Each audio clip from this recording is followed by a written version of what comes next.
नमस्कार, good morning, शब्बा खैर। Seema's news 24 में आपका स्वागत है। मैं आपके साथ हूँ भूमिका शर्मा। देखते हैं आज की हेडलाइंस। प्रधानमंत्री मोदी ने पुणे में कहा, यूक्रेन से बड़े बड़े देशों को अपने लोगों को निकालने में दिक्कत हो रही, देश की साख से ऑपरेशन गंगा सफल। प्रधानमंत्री मोदी ने रविवार को युद्धग्रस्त यूक्रेन से भारतीयों को सुरक्षित निकालने के लिए चलाए गए ऑपरेशन गंगा की सफलता का श्रेय वैश्विक स्तर पर भारत के बढ़ते प्रभाव को दिया। रक्षा भूमि से कब्जे ले संसदीय समेत देकर छुड़ाने से प्रयास हो। रक्षा मंत्रालय की जमीनों पर बड़े पैमाने पर अवैध कब्जे हैं।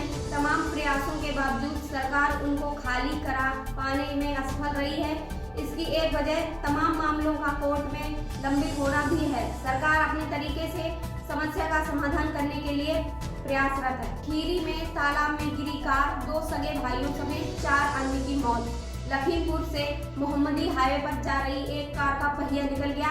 इसके बाद कार अनियंत्रित होकर पहले पेड़ से टकराई, फिर हाईवे किनारे एक तालाब में जा गिरी। इस हादसे में 2 युवकों की मौत मौके पर ही हो गई, जबकि 2 अन्य की इलाज के दौरान जान चली गई। मरने वालों में 2 सगे भाई व 2 अन्य रिश्तेदार चचेरे व फुफेरे भाई थे। सभी एक ही गांव के निवासी। केंद्र सरकार का 14 रेल परियोजनाओं पर जोर।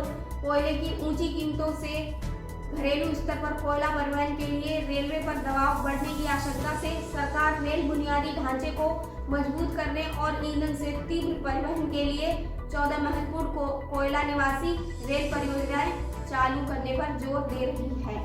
बीते 24 घंटों में कोरोना के 5,476 नए मामले आए। देश में पिछले 24 घंटे में कोरोना वायरस संक्रमण से 5,476 नए मामले सामने आए हैं। इसके साथ ही संक्रमितों की कुल संख्या बढ़कर 4,29,62,953 हो गई है। वहीं सक्रिय यानी उपचाराधीन मरीजों की संख्या गिरकर 59,442 रह गई। कश्मीर में दशक बाद तरल विस्फोटकों की वापसी। जम्मू कश्मीर में आतंकवाद के इतिहास में 15 साल बाद ऐसा लग रहा है कि तरल विस्फोटक की वापसी हुई है। हाल ही में जम्मू में सीमा पार कर की ओर से आए ड्रोन से 3 बोतल सफेद पदार्थ गिराया है। अधिकारियों ने रविवार को यह बात कही। ऑपरेशन गंगा सूनी से छात्रों को निकालने में जुटी सरकार, घर वापसी। यूक्रेन के युद्धग्रस्त इलाकों से लौटे यूपी के छात्र छात्राओं ने रविवार को मुख्यमंत्री योगी आदित्यनाथ से भेंट कर अपने अनुभव साझा किए। यूक्रेन में फंसे भारतीयों को सुरक्षित वतन वापसी के लिए भारतीय दूतावास ने रविवार को ऑपरेशन गंगा का अंतिम चरण शुरू किया। हालांकि सूनी शहर में फंसे करीब 700 लोगों को निकालना अब भी चुनौती है। हंगरी में भारतीय दूतावास ने छात्रों से अपील की है कि यहाँ बचे हुए छात्र जल्द से जल्द बुडापेस्ट पहुँचने का प्रयास करें।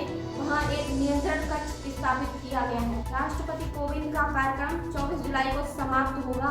यूपी में प्रतिकूल नतीजे पर कर सकते हैं बदलाव। चुनाव नतीजों को राष्ट्रपति चुनाव पर असर संभव। देश के 5 राज्यों में विधानसभा चुनावों में गुरुवार को आने वाले परिणामों से केवल यह फैसला नहीं होगा कि इन राज्यों के अगले मुख्यमंत्री कौन होंगे, बल्कि इसका असर असंभव इस साल होने वाले राष्ट्रपति चुनाव में भी होगा। सत्ता संग्राम। विधानसभा चुनाव के 7वें दौर में कई चर्चित चेहरों की प्रतिष्ठा दांव पर। अंतिम चरण में आज 54 सीटों पर पड़ेंगे वोट। उत्तर प्रदेश विधानसभा चुनाव के 7वें और अंतिम चरण में राज्य के 9 जिलों की 54 सीटों पर सोमवार 7 मार्च को मतदान होगा। इसकी सभी तैयारियां पूरी कर ली गई हैं। इन जिलों में आजमगढ़, मऊ, जौनपुर, गाजीपुर, चंदौली, वाराणसी, मिर्जापुर, भदोही और सोनभद्र हैं। इसी के साथ हमारे समाचार समाप्त होते हैं। नमस्कार।